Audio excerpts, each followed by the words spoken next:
अगर आप एक सरकारी नौकरी की तैयारी कर रहे हैं तो पूरे सिलेबस के रेगुलर क्लासेस और अपडेट पाने के लिए स्टडी विद ज्ञान प्रकाश यूट्यूब चैनल को सब्सक्राइब करना बिल्कुल भी ना भूलें। बेल आइकन को जरूर दबाएं ताकि आने वाले वीडियोज आप बहुत ही सरलता के साथ देख सकें। हेलो फ्रेंड्स, स्टडी विद ज्ञान प्रकाश में आप सभी का बहुत बहुत स्वागत है। फ्रेंड्स, अभी हाल ही में अमेरिका में राष्ट्रपति चुनाव संपन्न हुए हैं जिसमें डोनाल्ड ट्रंप को हराकर अमेरिका के नए राष्ट्रपति बन गए हैं जो बाइडेन। तो ये एक बहुत ही इंपॉर्टेंट टॉपिक है जिससे आने वाली सभी प्रतियोगी परीक्षाओं में एक या इससे अधिक प्रश्न पूछे जा सकते हैं। तो जितने भी इंपॉर्टेंट पॉइंट्स हैं इस टॉपिक से संबंधित, जितने भी इंपॉर्टेंट्स यहाँ पर एमसीक्यूज बन सकते हैं, वो सारी चीजें हम डिस्कस करेंगे आज के इस वीडियो में। तो ये एक बहुत ही मजेदार और बहुत ही इंपॉर्टेंट वीडियो है, तो इसे पूरा आप लोग जरूर देखिएगा। शुरुआत करेंगे थियरी के साथ। तो सबसे पहले मैं आपको बता दूं कि जिस प्रकार से हमारा देश भारत दुनिया का सबसे बड़ा लोकतंत्र होने का गौरव प्राप्त करता है, उसी प्रकार से जो अमेरिका है वो विश्व का सबसे पुराना लोकतंत्र है। करीब 200 साल पहले 1804 में यहाँ पर चुनाव की शुरुआत हुई थी। और जिस प्रकार से भारत में इलेक्शन कमीशन ऑफ इंडिया जो संसदीय चुनाव है और जो अन्य चुनाव है उसको गवर्न करता है, करवाता है ईसीआई, उसी प्रकार से वहां पर जो इलेक्टोरल कॉलेज है, ठीक है, वो जो है सभी चुनावों को पूर्ण करता है। अब यहाँ पर देखिए, मैं आपको बता दूं कि इलेक्टोरल कॉलेज जो होता है वहां पर जो चुनाव होते हैं तो सबसे अधिक मत जिसको मिलता है उसे वहां का प्रेसिडेंट यानी कि राष्ट्रपति घोषित किया जाता है। और दूसरे नंबर पर जो व्यक्ति होता था, ठीक है, पहले जो व्यक्ति होता था दूसरे नंबर पर उसे वहां का उपराष्ट्रपति बना दिया जाता था। ये व्यवस्था पहले हुआ करती थी, ठीक है। और यहाँ पर जो चुनाव होते थे राष्ट्रपति के वो हर 4 साल में होते थे। ये व्यवस्था अभी भी वहां पर चल रही है, लेकिन उपराष्ट्रपति वाला जो सिस्टम था उसे वहां पर चेंज कर दिया गया है। तो अब आगे बढ़ते हैं, आपको बताते हैं अमेरिकी संसद के बारे में। जो अमेरिकी संसद है वो हमारी भारतीय संसद से बहुत अधिक अलग नहीं है। अगर हम बात करें अपनी संसद के बारे में तो हमारी जो संसद है उसमें 2 सदन होते हैं। एक तो हमारा लोकसभा हो गया, दूसरा क्या हो गया, राज्यसभा हो गया। तो उसी प्रकार से वहां पर क्या होता है कि हाउस ऑफ रिप्रेजेंटेटिव होता है जिसको प्रतिनिधि सभा कहते हैं, प्रतिनिधि सभा। और इसी के साथ वहां पर जो हमारी राज्यसभा है उसके बराबर वहां पर सीनेट होती है। तो सीनेट में सदस्यों की संख्या होती है 100 और प्रतिनिधि सभा में सदस्यों की संख्या होती है 435। तो कुल कितने हो गए, 535, ठीक है। और इसी के साथ 3 और इसमें जोड़ लीजिए, ये जो 3 सदस्य हैं वो कोलंबिया राज्य से आते हैं। तो कुल मिला के 538 सदस्यों की संख्या होगी संसद में, ठीक है। तो अमेरिकी संसद में कुल सदस्य कितने होते हैं, 538। और एक बात और भी याद रखना कि जो इलेक्टोरल कॉलेज है वहां पर भी सदस्यों की संख्या 538 ही रखी गई है। दोनों बातें काफी इंपॉर्टेंट हैं। और हमारे देश भारत की तरह वहां पर तमाम दल नहीं है, वहां पर सिर्फ 2 दल हैं, एक तो रिपब्लिकन है, दूसरा वहां पर डेमोक्रेट है। तो वर्तमान में जो राष्ट्रपति बने हैं जो बाइडेन, वो डेमोक्रेटिक पार्टी से हैं, डेमोक्रेट पार्टी से हैं, ठीक है। और बात करते हैं कि अमेरिका का अगर राष्ट्रपति बनना है तो आपकी क्या एलिजिबिलिटी होनी चाहिए। सबसे पहले तो ये कि आप बाई बर्थ अमेरिकन हो, आपका जन्म अमेरिका में हुआ हो, 14 साल से कम आप देश में न रहे हो, मतलब कम से कम 14 साल आपका देश में रहना, अमेरिका में रहना कंपलसरी है। उम्र जो है 35 वर्ष से कम बिल्कुल नहीं होनी चाहिए और आपको अंग्रेजी भाषा भी आनी चाहिए। राष्ट्रपति का जो चुनाव होता है वो 538 इलेक्टर्स करते हैं, जो कि मैंने आपको बताया। और राष्ट्रपति बनने के लिए वहां का जो जादुई आंकड़ा है वो 270 का होता है, ठीक है।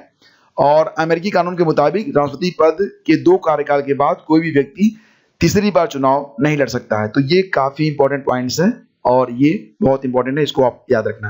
अब आगे बढ़ते हैं और कुछ बहुत ही इंपॉर्टेंट पॉइंट्स जो कि एमसीक्यूज के रूप में है उसको देख लेते हैं। इसके बाद ये पूरा टॉपिक हम कवर कर लेंगे। तो जो बाइडेन जो हाल ही में अमेरिकी राष्ट्रपति के रूप में चुने गए हैं वो किस क्रम के राष्ट्रपति बने हैं, ठीक है। तो देखिए यहाँ पर जो डोनाल्ड ट्रंप थे वो 45वें थे, ठीक है। अब आ गए हैं जो बाइडेन, तो ये हो गए हैं 46वें। तो ऑप्शन ए हमारा बिल्कुल करेक्ट है। वह पहली भारतीय मूल की महिला जो अमेरिका की पहली महिला उपराष्ट्रपति बनी है। क्वेश्चन ध्यान से देखिए, वह पहली यानी कि भारतीय मूल की पहली महिला है जो अमेरिका की पहली महिला उपराष्ट्रपति बनी है। इसके पहले कोई भी महिला अमेरिका में उपराष्ट्रपति के पद पर नहीं पहुंची थी। ये पहली भारतीय मूल की महिला है जो अमेरिका की पहली महिला उपराष्ट्रपति बनी है। इनका नाम क्या है, ये है कमला हैरिस। तो ऑप्शन ए हमारा बिल्कुल करेक्ट है, कमला हैरिस। चलिए आगे बढ़ते हैं, अगला क्वेश्चन। अमेरिकी इतिहास में सबसे अधिक उम्र में राष्ट्रपति बनने वाले व्यक्ति कौन बने हैं। तो फ्रेंड्स आपको बता दें कि अगर आप सोच रहे हैं डोनाल्ड ट्रंप के बारे में तो आपका जवाब गलत हो जाएगा। डोनाल्ड ट्रंप जब राष्ट्रपति बने थे तो उस समय उनकी उम्र 70 वर्ष थी और वर्तमान में डोनाल्ड ट्रंप जो है वो 74 वर्ष के हैं। लेकिन अब यहाँ पर जो वर्तमान में यहाँ के राष्ट्रपति चुने गए हैं जो बाइडन, ये 77 साल के हैं, 77 साल के हैं। तो आप समझ सकते हैं कि आपको मन से बूढ़ा नहीं होना चाहिए, ठीक है। ये काफी मोटिवेशनल बात है। वर्तमान अमेरिकी राष्ट्रपति जो बाइडेन जो हैं ये किस पार्टी से संबंध रखते हैं, तो ये क्वेश्चन मैं ऑलरेडी करवा चुका हूं, ये डेमोक्रेटिक पार्टी से हैं। तो ऑप्शन बी हमारा बिल्कुल करेक्ट है। अगला क्वेश्चन लेते हैं और अगला क्वेश्चन क्या है, अमेरिकी संविधान के किस सेक्शन में यानी कि सेक्शन 1 के किस आर्टिकल में राष्ट्रपति चुनाव की जानकारी दी गई है। अमेरिकी संविधान के सेक्शन 1 के किस आर्टिकल में, तो आर्टिकल 2 में इसकी जानकारी मिलती है। अब इसी के साथ आपको मैं थोड़ा सा रिमाइंड करवा देता हूं कि भारत में जो राष्ट्रपति चुनाव होता है, भारत का जो राष्ट्रपति चुनाव होता है उसका जो उल्लेख है वो अनुच्छेद 55 के अंतर्गत किया गया है, ठीक है। अनुच्छेद 55 के अनुसार आनुपातिक प्रतिनिधित्व प्रणाली के एकल संक्रमणीय मत पद्धति के द्वारा भारत के राष्ट्रपति का जो चुनाव है वो पूरा किया जाता है। इसका उल्लेख अनुच्छेद 55 में किया गया है। समझ गया।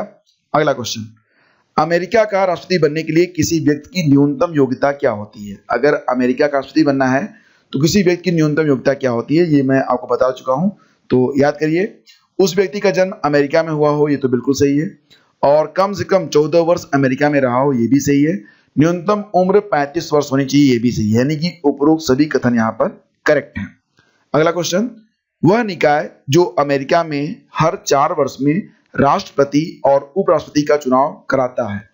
तो फ्रेंड्स, जैसा कि मैं आपको बता चुका हूं कि जैसे भारत में ये चुनाव इलेक्शन कमीशन ऑफ इंडिया करवाता है, उसी प्रकार से ऑप्शन सी यानी कि संयुक्त राज्य इलेक्टोरल कॉलेज जो है वह हर 4 वर्ष में राष्ट्रपति और उपराष्ट्रपति का चुनाव करवाता है। और इसमें जो सदस्यों की संख्या होती है वो हाउस ऑफ रिप्रेजेंटेटिव के इक्विवेलेंट होती है, यानी कि कुल 538 लोग होते हैं इलेक्टोरल कॉलेज में। अब ये क्वेश्चन काफी दिलचस्प है, अमेरिका चुनाव की शुरुआत कहां से यानी कि किन राज्यों से होती है। तो देखिए, अमेरिका में 2 बहुत ही छोटे राज्य हैं, एक का नाम है आयोवा, दूसरा है हैम्पशायर। हालांकि ये दोनों बहुत ही छोटे राज्य हैं, लेकिन आपको बता दें कि गोरों की जो संख्या है वो यहाँ पर 94% है, जबकि अन्य पूरा जो अमेरिका है वहां पर गोरों की संख्या कुल 77% है। तो ये माना जाता है कि अगर जो आयोवा और हैम्पशायर में अगर लीड कर गया तो उसके चुनाव जीतने की संभावना बहुत अधिक हो जाती है। इसलिए आयोवा और हैम्पशायर से ये चुनाव जो होते हैं वो शुरू किए जाते हैं। तो ए और बी दोनों बिल्कुल करेक्ट हैं, तो ऑप्शन सी को हम आंसर करेंगे। इलेक्टोरल कॉलेज में सदस्यों की संख्या कितनी होती है, मैंने अभी आपको बताया था कि हाउस ऑफ रिप्रेजेंटेटिव के बराबर होती है, जिसकी संख्या होती है 538, दैट इज ऑप्शन बी। विश्व का पहला लिखित संविधान किस देश का है। विश्व का पहला लिखित संविधान ये अमेरिका का है, ठीक है। ऑप्शन सी हमारा बिल्कुल सही है। संयुक्त राज्य अमेरिका के संघीय सरकार की द्विसदनीय विधायिका यानी कि संसद का नाम क्या है। देखिए फ्रेंड्स, मैं आपको बता दूं कि जो रूस की संसद है उसका नाम ड्यूमा और संघीय परिषद है, और जो अमेरिका की मतलब अमेरिकन जो संसद है उसका नाम कांग्रेस है। तो ऑप्शन सी हमारा बिल्कुल करेक्ट है, ठीक है। ये याद रखिएगा, काफी इंपॉर्टेंट है। और अमेरिकी कानून के मुताबिक कोई व्यक्ति कितनी बार राष्ट्रपति बन सकता है, तो इसका जवाब है 2 बार, ठीक है। तो ये तो आप जानते ही हैं। तो फ्रेंड्स, ये थे आज के बहुत ही इंपॉर्टेंट एमसीक्यूज और अमेरिका में जो राष्ट्रपति चुनाव हुए थे उससे संबंधित सभी इंपॉर्टेंट पॉइंट्स। इससे अधिक कोई भी बिंदु आपसे परीक्षा में पूछा नहीं जाएगा। तो चैनल को अगर आपने अभी तक सब्सक्राइब नहीं किया तो कर लीजिएगा, क्योंकि सभी एग्जाम्स के लिए सभी बहुत ही इंपॉर्टेंट वीडियोस यहाँ पर अपलोड किए जा रहे हैं। और एक बात और, सब्सक्राइब करने के बाद बेल आइकन को जरूर दबाइएगा ताकि हर वीडियो का नोटिफिकेशन आपको मिल सके। और दोस्तों, अगर आपने अभी तक हमारे एंड्रॉयड ऐप को डाउनलोड नहीं किया है तो कर लीजिए। सोशल मीडिया पर हमसे कनेक्ट होना चाहते हैं तो आईडीज आपके सामने हैं, फेसबुक, इंस्टाग्राम, ट्विटर और टेलीग्राम से जरूर जुड़िएगा, जहां पर आप इस लेक्चर की पीडीएफ को डाउनलोड कर सकते हैं। @study with ज्ञान प्रकाश लिखकर सर्च करें और ज्वाइन कर लें। Thank you so much, have a great day. जय हिंद।